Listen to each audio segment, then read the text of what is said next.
Okay, guys, I had a totally different video planned for today, but this just happened to me this week, and it's something I want to talk about because I just feel like the wedding industry is going to shit. If this is the first video you're watching, you're in for a treat. This is not my typical content. I usually like to educate people on running your wedding planning business, sometimes some Pinterest tips, sometimes some marketing, whatever you want. But I have to talk about this today. So if you're just tuning in for the first time, welcome. My name is Gabby. I'm a wedding planner and have been for the last 12 years. I'm based in Nashville, but we travel a little bit everywhere and do kind of glamping style weddings. And I just am an open book on YouTube. I love sharing and I love having conversations with other wedding pros that are getting started or have been in the business for a long time.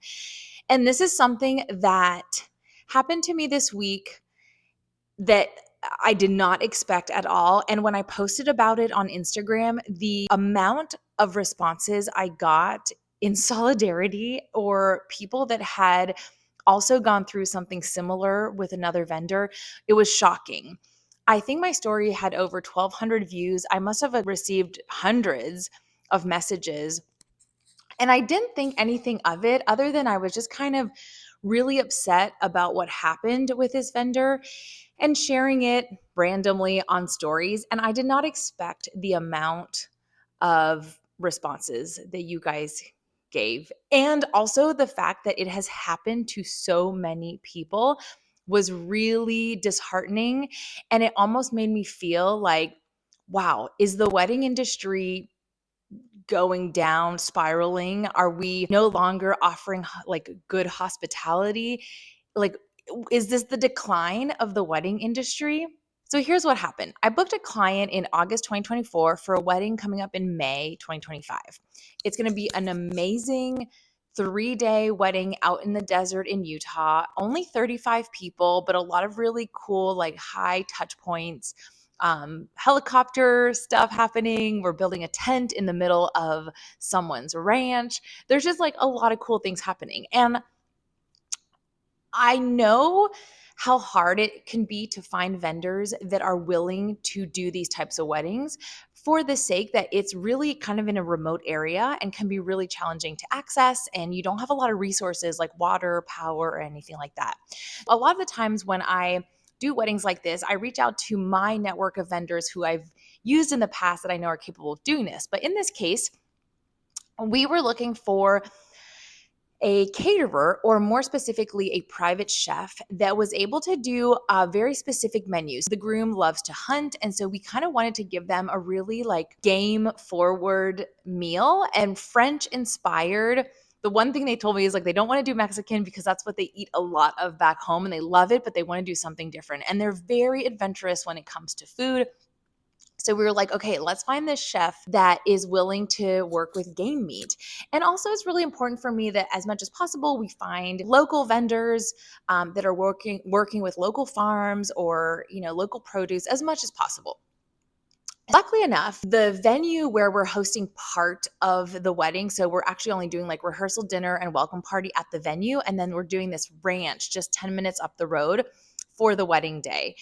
The venue had listed this chef as one of their preferred vendors. And so for me, that's a great place to start. I love when they've been vetted. It gives me a perfect starting point, and I almost feel like it's a no-brainer. I reached out to this chef in the fall of 2024, and I looked back at our thread, and right before the holidays, we had scheduled a time to do a Zoom call with the chef and the couple.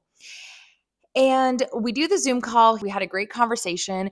I certainly felt like there was a little bit of an ego about him, but that is to be expected with private chefs, in my opinion. Not for everybody, but like I've certainly experienced that. So we have this conversation. The couple's like loving it. They're discussing food. He's like telling them about all these cool sauces he could make, and like, oh, we're naming elk and bison and like all these gamey, like exotic-ish meats. And they're pumped. And I'm pumped. And I'm like, this is a done deal. Like, this is amazing. This sounds delicious. I'm excited to try this meal. We've agreed that there's going to be also like service staff. So he's going to bring servers, and we will build out a kitchen for him, like whatever he needs. And I'm like, great, work on the proposal, get your numbers, because obviously he has to call some of his providers to make sure like he can get those specific meets that time of year. So I expect a delay at this point, you know?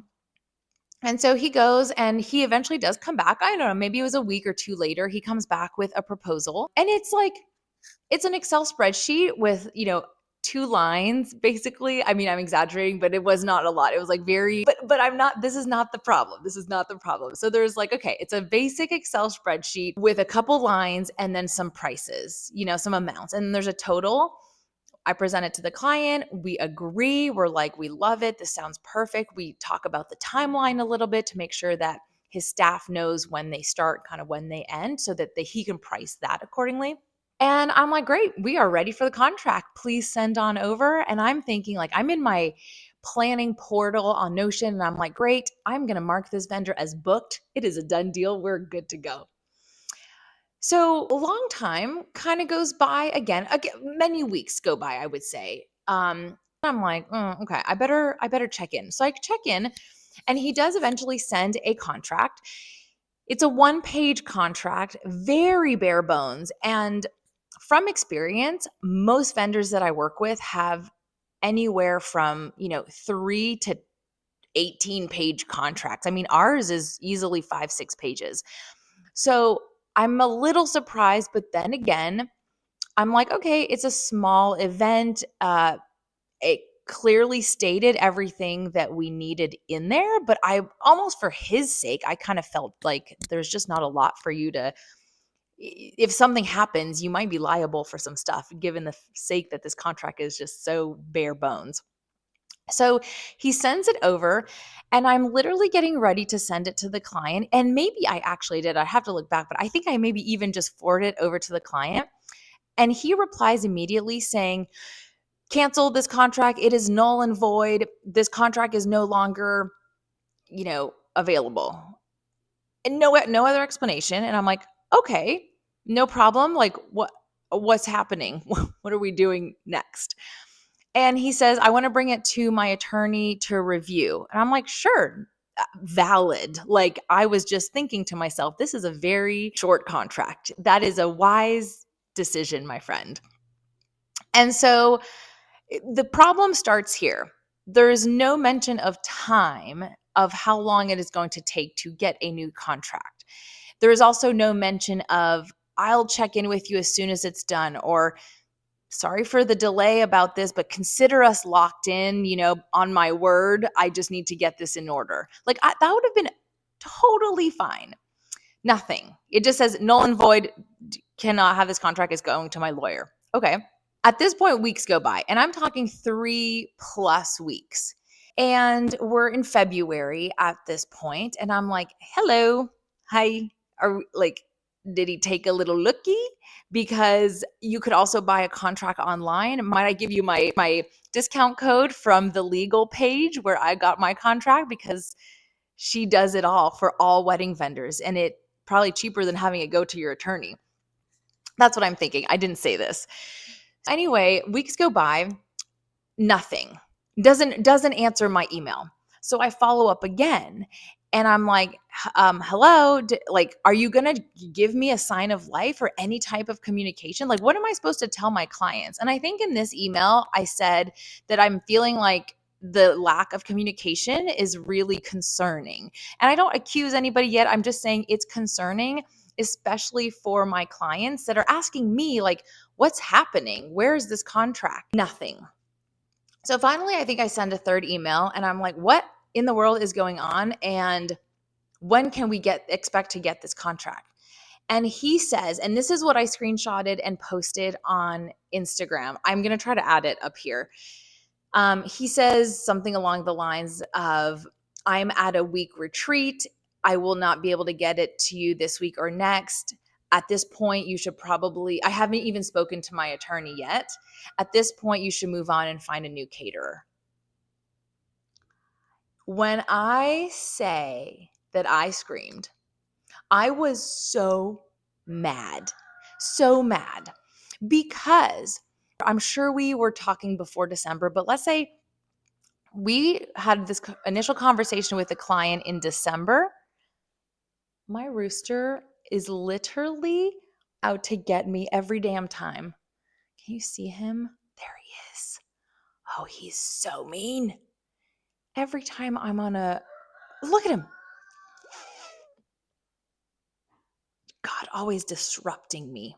Anyway, back to the story. So, we're talking about communication from December off and on all the way to February. We're at the end of February when this happens. The wedding is in May. I've got March, April, and a week in May. That is not a lot of time. I don't care if it's 4 people or 150 people. He barely apologizes. I apologize for the inconvenience this may cause. Yeah, my guy. Like, not only did you leave us hanging, if he wasn't going to do this from the beginning, he should have told us this like months ago when we first started this conversation. And when he started not responding back to me, he could have said, you know what? This is outside my scope of work. I don't even know. There's literally no reason for him to be canceling. So I'm on a mission to have him removed from the preferred vendor list because that's unacceptable. And I also believe that the venue is going to be shocked to hear that this is how he's treated us. The good news is we do have a backup chef. Now, the funny thing is I've worked with this chef in the past, and the reason I didn't ask him to be our chef in the first place is because I felt his communication was really bad. So we're going to give him another try. I mean, will I really have two bad communications with two different chefs? Maybe. But all this to say, this led to this huge Instagram conversation with some of you that are maybe watching this, where we've just kind of talked about the decline of hospitality in the wedding industry. And our theory as a group, I'm talking about us as a group because this is what we talked about in my DMs. We said that so when COVID happened, obviously everybody's weddings were canceled or postponed. When things started back up, wedding vendors, no matter what their experience, they were booked solid because there was so much demand and so little supply of wedding vendors that every single person was slammed. That meant, with no fault to anybody, but that meant that the quality of service somewhat decreased because they were just trying to help everybody. They couldn't give their absolute best to everybody. They were just slammed with so many weddings every weekend. However, now that we are 5 years past the start of COVID, most of us that know how to run proper businesses have paced ourselves back out. So we have gone ahead and taken the number of clients that we know we can give the best quality service to. So we're not booking 5 weddings every weekend. We know we can only handle maybe 1 or 2, depending on how big our team is. We want to make sure everybody feels like they are the only wedding we're doing ever. And I think the problem is that some vendors did not do that. They were so used to the quantity of money they were getting during those post-COVID years that they're like, we've got to meet those numbers every year. And like, don't get me wrong, that would be lovely to get those numbers every year. But I know I was burnt out at the end of all those postponements, and I don't want to relive that. And I don't think my clients, like, I think we did a great job, but I don't think I would ever want our clients to feel like they are just a number, that we want them to feel like they are truly the only wedding that we're doing this year. It's felt like there's been this decline in hospitality, and it's led me to read this book, Unreasonable Hospitality. This is so good. I'm not even halfway through, but I post about it on Instagram. It's something that actually our wedding planners group here in Nashville is part of their library, and I picked it up and I'm like obsessed. It's about the restaurant industry. I highly recommend everybody reads it because when I posted about it in my Instagram story following this whole chef debacle, so many of you were like, oh my God, this book was insane. And oh my God, if you are in the hospitality industry at all, and especially wedding pros, we need to refresh our memories about this. This is a must read. I'll put the link, I think it's probably on Amazon. I'll put the link in the description. But anyway, it just started this whole conversation about the wedding industry, the lack of hospitality that we are seeing. Now, this is not the case for everybody. I know some people that like go above and beyond for their clients, and I like to think that we do. But it also made me think that I want to be more appreciative anytime someone goes above and beyond for me as a customer anywhere. Whether someone, I don't know, at a restaurant brings a special little extra dessert or a towel for your hands to wipe your hands. You like that kind of stuff. I know it sounds silly, but like, man, those are really great personal touches that I think we can implement in small and cost effective ways in our wedding planning business or other wedding industry business. Oh man. So I had to get that off my chest. Thank you for listening because that has been heavy on my mind for the last week. I will certainly keep you guys posted on what's going on with the chef, how this wedding goes. This wedding is going to be like the most epic. So you will be seeing lots of those photos on my Instagram come May. But in the meantime, please drop in the comments if you have any experience with either stories where you had a lack of hospitality or a vendor kind of did you dirty, and or a positive story where you have felt the hospitality and you like so appreciated it and you were treated so well. And I think the one thing that we all know is the whole quote that people don't remember what you do or what you say, but they remember how that you make them feel. And I need to keep that in mind forever and always as someone in hospitality, because that's what we're here to do. We're here to make someone feel really great and calm on their wedding day. And it starts with us, you know? So that's it. That's all I wanted to say today. Thank you so much for tuning in. I would love to hear your comments and feedback about this video. And if, as always, if you loved this, please give me a thumbs up and I will catch you next week. Bye.